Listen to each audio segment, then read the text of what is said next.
बिस्मिल्लाहिर्रहमानिर्रहीम। अस्सलाम वालेकुम students, welcome to Ikraz maths corner. आज हम लोग यूनिट नंबर 6 HCF के ऊपर डिस्कशन करेंगे। सबसे पहले HCF के क्वेश्चंस करने से पहले आप लोगों को HCF की डेफिनेशन का पता होना चाहिए कि what is HCF। HCF abbreviation है हाईएस्ट कॉमन फैक्टर। इसको ग्रेटेस्ट कॉमन डिवाइज़र भी कह सकते हो आप लोग। हाईएस्ट कॉमन फैक्टर क्या होता है, आप लोगों को तीन या तीन से ज़्यादा या दो आपको एक्सप्रेशंस या पोलिनोमियल गिवन होती हैं जिनको आप लोग फैक्टराइज करते हो। फैक्टराइज करने के बाद उन सारी फैक्टराइजेशन में आप लोग देखते हो कि कॉमन फैक्टर क्या है, तो उन कॉमन फैक्टर्स को हम लोग HCF बोलते हैं। ठीक है, तो सबसे पहले HCF जो हम लोगों ने डिस्कशन किया है उसमें आपको कॉमन फैक्टर का भी पता होना चाहिए कि कॉमन फैक्टर किसे बोलते हैं।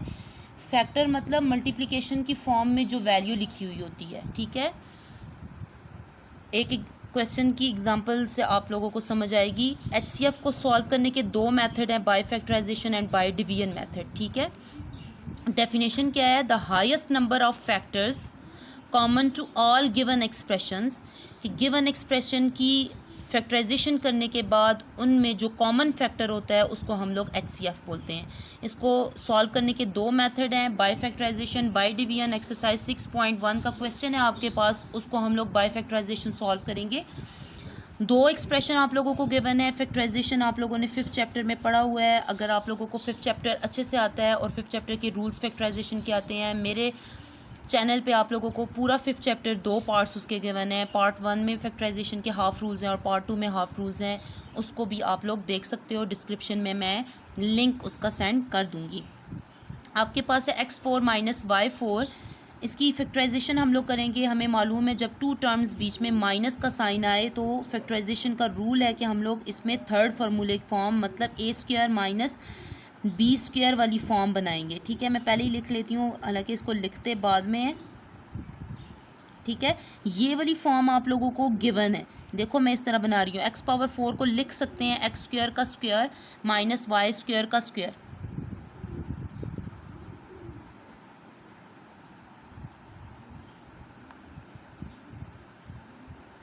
ठीक हो गया।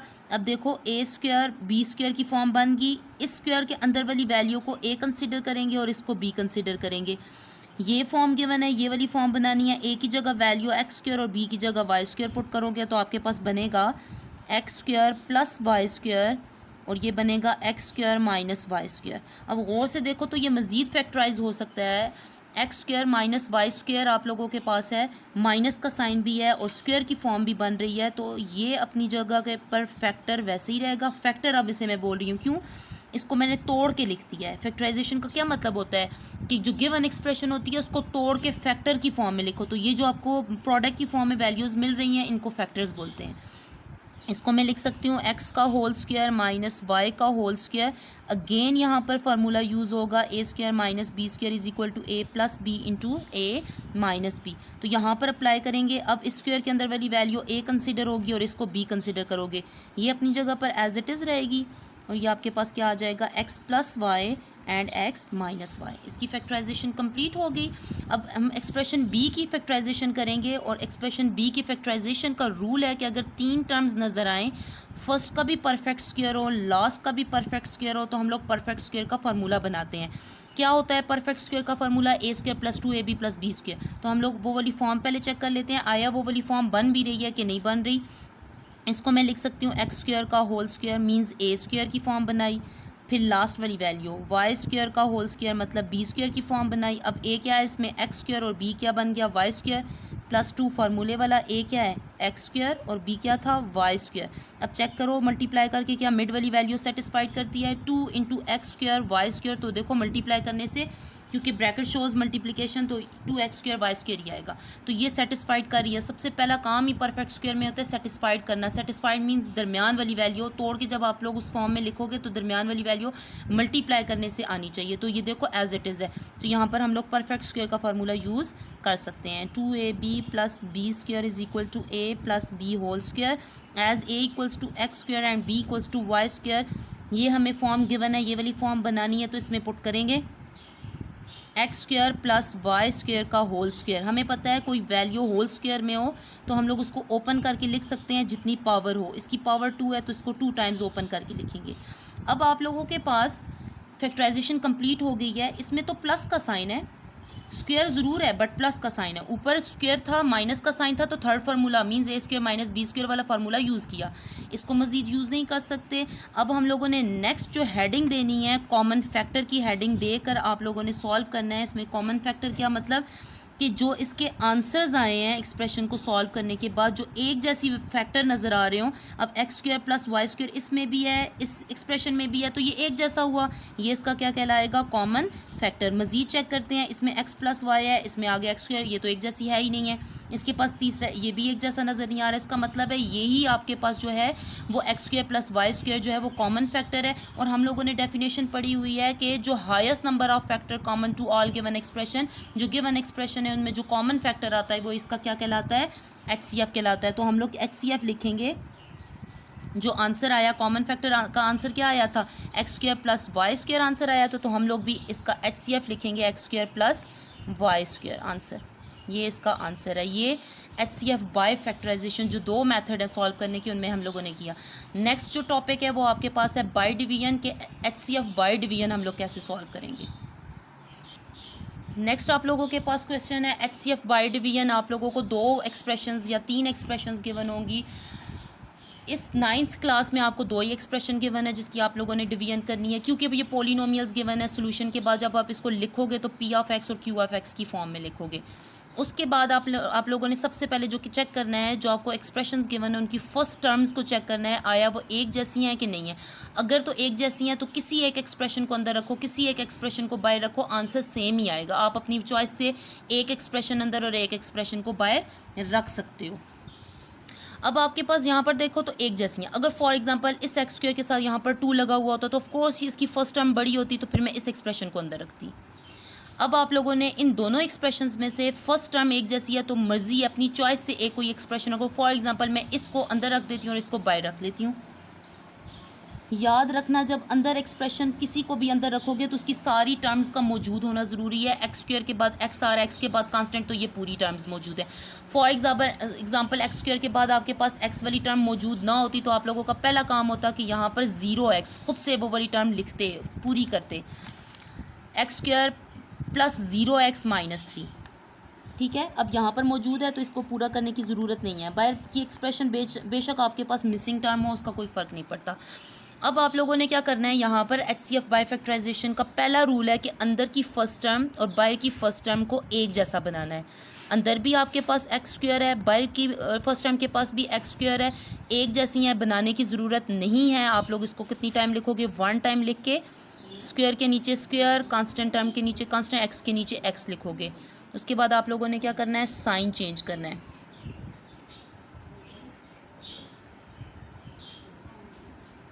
फर्स्ट टर्म कैंसिल, एक्स अपनी जगह पर वैसे ही रहेगा, उनके कोफिशिएंट्स ऐड सब्ट्रैक्ट होते हैं। माइनस प्लस -2 में से 1 माइनस करो, 1 लिखो ना लिखो फ़र्क नहीं पड़ता, बड़ी वैल्यू का साइन लिखेंगे। नेक्स्ट इन दोनों को सॉल्व किया तो 3। HCF बाय डिवीजन का रूल है कि जैसे ही वैल्यू नीचे आएगी तो अगर कुछ कॉमन निकल रहा हो तो हम लोग कॉमन निकालते हैं।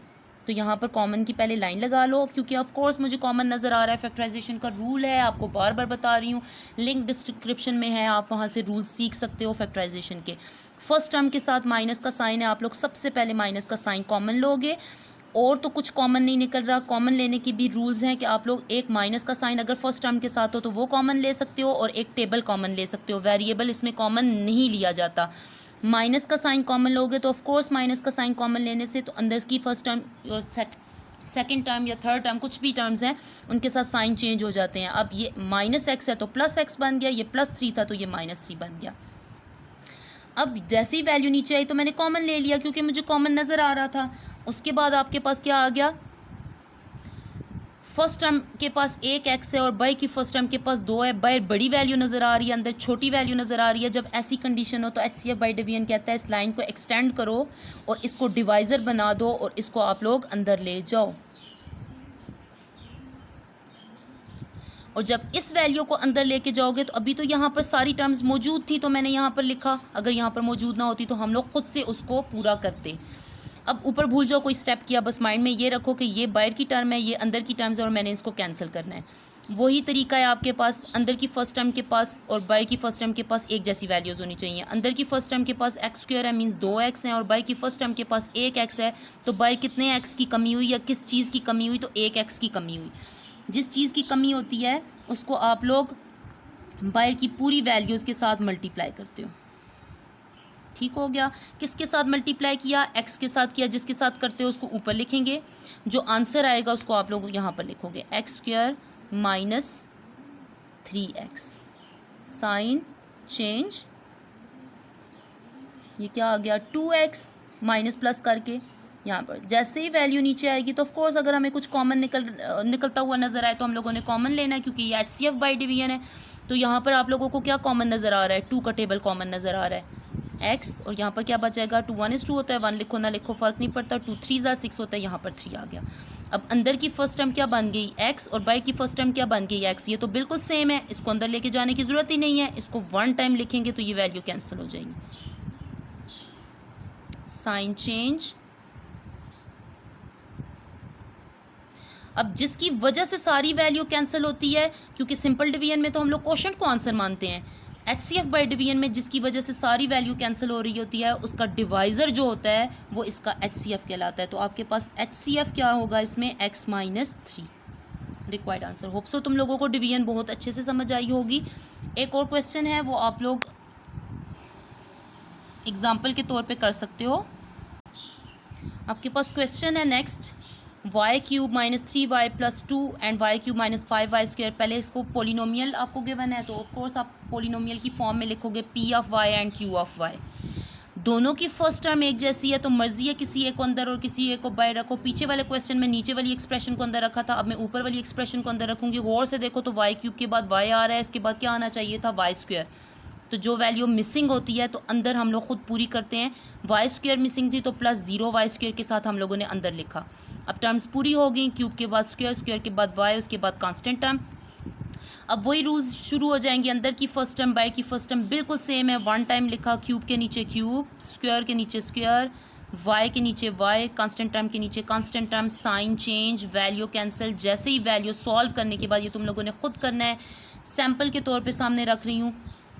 कांस्टेंट आपके पास जैसी वैल्यू नीचे आएगी तो अगर कुछ कॉमन निकल रहा हो तो हम लोग कॉमन निकालते हैं। तो यहाँ पर 5 का टेबल कॉमन आ रहा था, इसके पास क्या बच गया? Y square. 5 2 10 होता है और 5 1 5 होता है, तो ये हम लिखेंगे। अब अंदर की फर्स्ट टर्म के पास 2 वाई हैं, बाहर की फर्स्ट टर्म के पास 3 है। बाहर बड़ी वैल्यू नज़र आ रही है, इसको उठाओ, इसको एक्सटेंड करो और इसको अंदर ले जाओ। अब ऊपर भूल जाओ कोई स्टेप किया, बस ये माइंड में रखो ये अंदर है और ये बाहर है, हम लोग इसको डिवाइड करेंगे। अब अंदर की फर्स्ट टर्म के पास 3 वाई हैं, बाहर की फर्स्ट टर्म के पास 2 वाई हैं। कितने वाई की कमी हुई? 1 वाई की। जिस चीज़ की कमी होती है बाहर की पूरी वैल्यू के साथ उसको मल्टीप्लाई करते हैं। तो मल्टीप्लाई किया तो आपके पास क्या आ गया? Y square minus 2 y square, y cube minus 2 y square and y 1 is y. जिसके साथ मल्टीप्लाई किया उसको ऊपर रखा, क्यूब के नीचे क्यूब, स्क्वायर के नीचे स्क्वायर, वाई के नीचे y, sign change, first value cancel. बाकी प्लस माइनस करने से जैसे ही वैल्यू नीचे आएगी तो हम लोग चेक करेंगे कुछ कॉमन तो नहीं निकल रहा। तो देखो फर्स्ट टर्म के साथ माइनस का साइन भी है और 3 का टेबल भी कॉमन आ रहा है, वो हम लोग ले लेंगे। इसके पास क्या बच जाएगा? Y square. साइन भी चेंज होंगे क्योंकि माइनस का साइन कॉमन लिया है। 3 2 6 और 3 1 3। अंदर की फर्स्ट टर्म के पास और बाहर की फर्स्ट टर्म के पास सेम वैल्यूज़ मौजूद हैं, तो 1 टाइम लिख के ये सारी वैल्यू लिखेंगे और देखा तो सारी वैल्यू कैंसिल हो रही थी। जैसे ही वैल्यू कैंसिल होगी जिसकी वजह से सारी वैल्यू, मतलब डिवाइज़र हम लोग यूज़ करके ये सारी वैल्यू कैंसिल कर रहे हैं, तो ये डिवाइज़र इसका क्या कहलाएगा? HCF कहलाएगा। तो आप लोग HCF इस तरीके से लिखोगे। होप सो तुम लोगों को HCF बाई डिवीजन बहुत अच्छे से समझ आई होगी। प्रैक्टिस के तौर पे इसके बाकी क्वेश्चंस भी खुद करें और आप लोगों को मेरा चैनल सब्सक्राइब करना, लाइक कमेंट करना मत भूलिएगा। अल्लाह हाफिज़।